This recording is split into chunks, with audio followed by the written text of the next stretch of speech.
I am going to tell you the truth about the one thing that can leave you standing alone at the end of a long life, and almost no one will say it out loud, because to name it is to wound the very thing that causes it. It is your pride, not the quiet, good kind, not the warmth of a hard day's work done well, or the straight back of a person who keeps their word.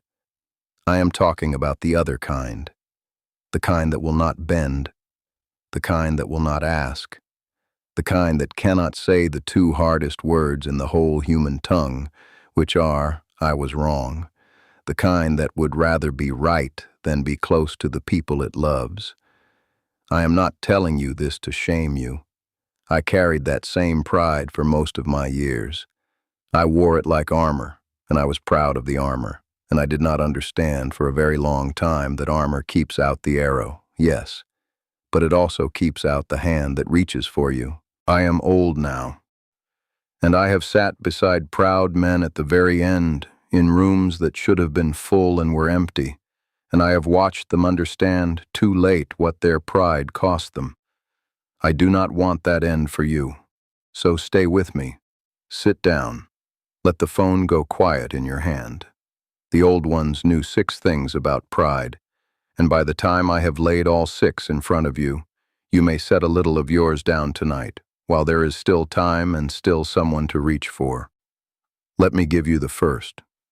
The first teaching is this: pride lifts you above everyone, and it sets you down in a place where nothing can grow. Look at the high country, the tallest peak, the one that stands above all the others, catching the first light and the last. It looks like the place of greatest honor, but go up there and see. Nothing grows on the high bare peak. It is stone and wind and snow, and it is cold, and it is empty, and it is alone.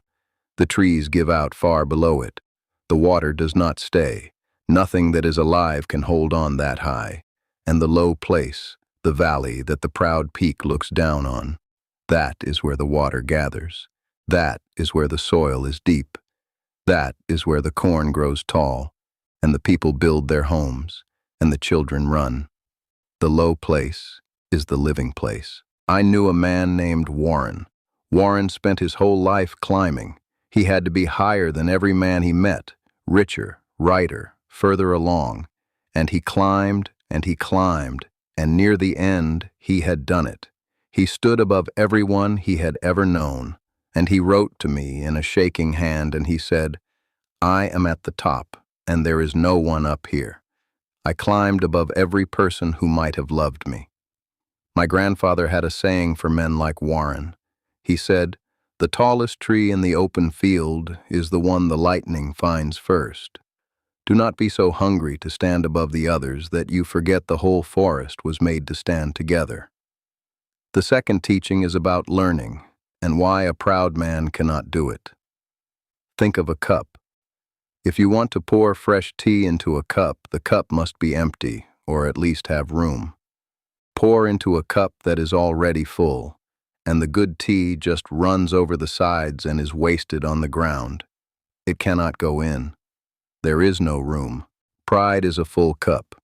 A proud man already knows. He knows about your life better than you do. He knows what the young cannot understand, and what his wife should have done, and where the world went wrong. His cup is full to the brim of what he already knows, and so nothing new can enter him.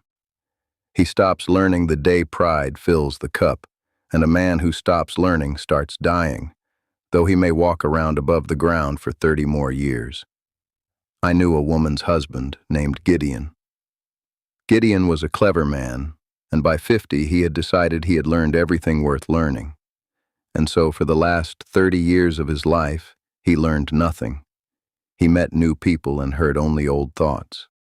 His children grew and changed, and he never saw it, because his cup was full, and he had no room to take them in as they truly were. My grandmother used to say, "The head that is bowed is the only one that can still hear." Bow your head, not because you are less, but because a bowed head is an open one, and an open head can still be filled. Now, before I give you the third teaching, stay right here. Do not walk away. The next ones are the ones that cost the most, and the fourth in particular is one almost no one sees until the damage is already done. I gathered all of this the long, slow way, over more winters than I can count, and I wrote it down so it would not die with me. But that can wait. Right now, stay with me. Let me keep going. The third teaching is about bending, and about what happens to the thing that will not bend. Go out in the spring and take hold of a green branch, a living one, full of sap. Bend it. It gives. It curves right down to the ground and springs back up, and it is not hurt at all, because a living thing knows how to yield. Now take hold of a dry branch, a dead one, in the winter. Bend that one. It does not give. It snaps. It breaks clean through because a dead thing has forgotten how to bend. Pride makes a man dry and stiff before his time. It will not let him yield. It will not let him say, I was wrong, or I am sorry, or I need you, or help me. And a man who cannot say those things is a dry branch waiting for the wind that breaks him. I knew a man named Cyrus. Cyrus and his son had a quarrel. I do not even remember what it was about, and by the end, neither did they. But Cyrus was right, or he believed he was, and he would not bend. He would not make the first move, would not say the small word that ends a war, because to say it felt like losing. So he stood straight and dry and proud, and the silence between him and his boy went on for years. And then his son was gone, taken young, and Cyrus stood at the grave, and only then did he bend, all the way down to the ground, and there was no one left to bend toward. My grandfather said it plainly. He said, you can be right, or you can be close to people. Pride makes you choose between them, and pride always chooses wrong. Bend, my friend, while there is still a living branch to bend toward. The dry ones only break. The fourth teaching is the one I most want you to carry. It is about the mask, and how a mask worn long enough grows into the face. Pride is a mask. A man puts it on to look strong. He does not want anyone to see him afraid or unsure or in need. So he wears the hard face, the face that says, I have no weakness. I need no one. I am fine. And at first it is only a mask, and he can take it off when he gets home, among the people who love him. But here is the thing the old ones knew. A mask worn every day, for years, for a lifetime, does not stay a mask. It grows into the face. The day comes when he wants to take it off and he cannot find the edge of it anymore. It has become his skin. I knew a man named Roy. Roy was the strongest man anyone knew. Never complained, never leaned on a soul, never let his face show a single hard thing, and people admired the mask.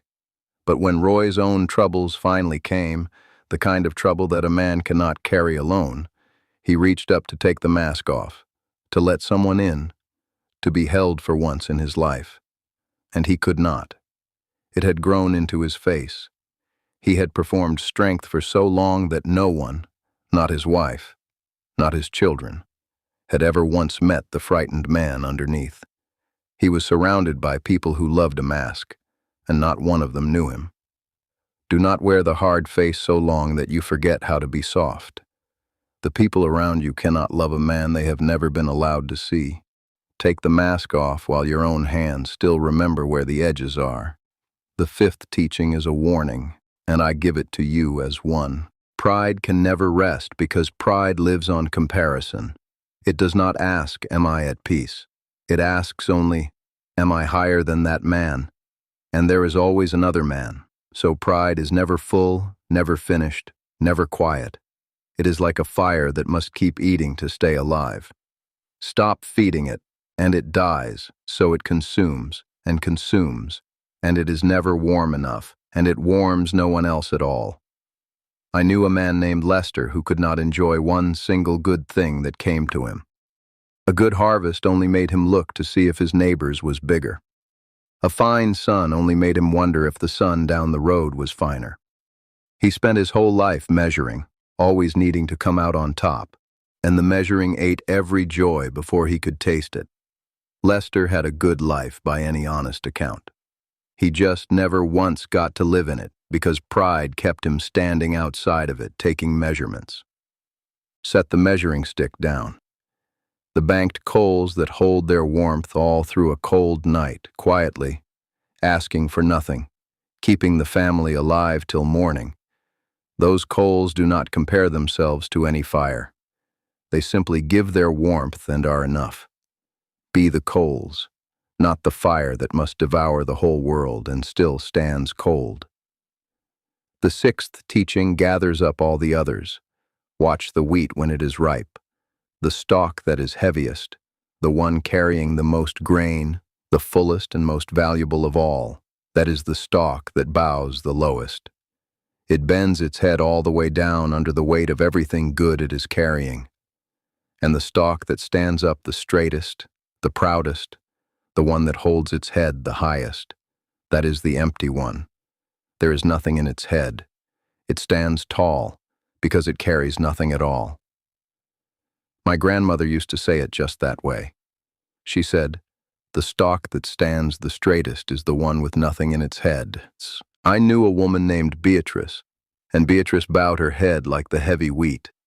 She never once had to tell you she was wise or kind or strong. She was too full of the real thing to need to announce it.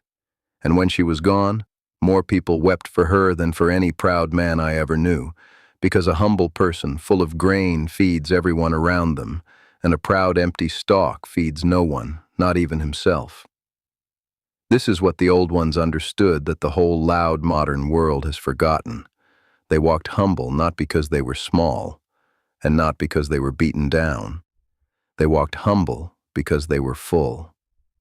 Humility is not thinking less of yourself. It is thinking of yourself less, because your arms are already full of other people. The old ones bowed their heads the way the ripe wheat bows, under the weight of a life worth carrying. That is the inheritance I am handing you tonight. Not a higher place, a lower and warmer one, down where the water gathers and the corn grows, and the people you love can finally reach you. Now let me gather the 6 teachings together, the way my grandmother gathered her herbs before the first snow came, so you can carry them out of here in one basket instead of 6. The first. Pride lifts you above everyone into a barren place where nothing grows. Remember the high bare peak and Warren alone at the top. The second. A proud man cannot learn, for his cup is already full. Remember Gideon and the head that must bow to hear. The third. What will not bend, breaks.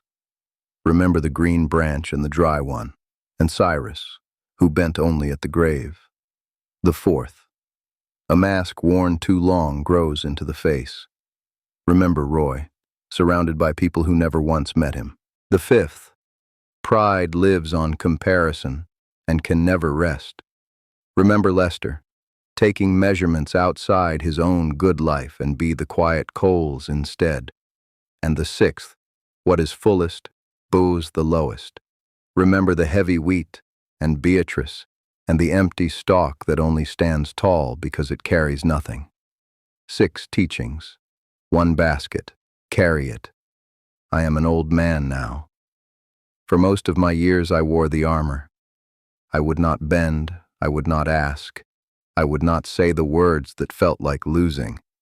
And I stood straight and proud, and I was, though I would never have admitted it then, very much alone inside all that iron. I do not wear it anymore. I set it down, piece by piece, in my last years, and I will tell you the strangest thing. The moment the armor came off, I could feel again. The hands of the people I love could finally reach my skin. I let them see me afraid and unsure and in need, and not one of them thought less of me. They only came closer because at last there was a real man there to come close to. I am not proud anymore, and I am not alone anymore, and those 2 pieces came to me the very same season, the season I finally set the iron down. When my time comes, I will meet it the way the leaf meets the autumn, not standing stiff and proud against the wind, just bending softly, all the way down, the way the ripe wheat bows, full and grateful and finally soft enough to be held. If any of this reached you, I have gathered 20 of these teachings, the 6 I gave you tonight and 14 more I did not have time to say, into a small book called The Native Way. 20 teachings, 100 pages. The link is in the description below this video. Do not rush it. Read one, just one, and sit with it overnight and let it do its quiet work while you sleep. Before you go, do one thing for me. Name the one person who taught you, without ever using the word, what humility really looks like. The one who was strong enough to bend and full enough to bow their head. Say their name in the comments, so it is spoken out loud again in this world. And subscribe if you would. Not for me, for yourself. You are part of the people who remember.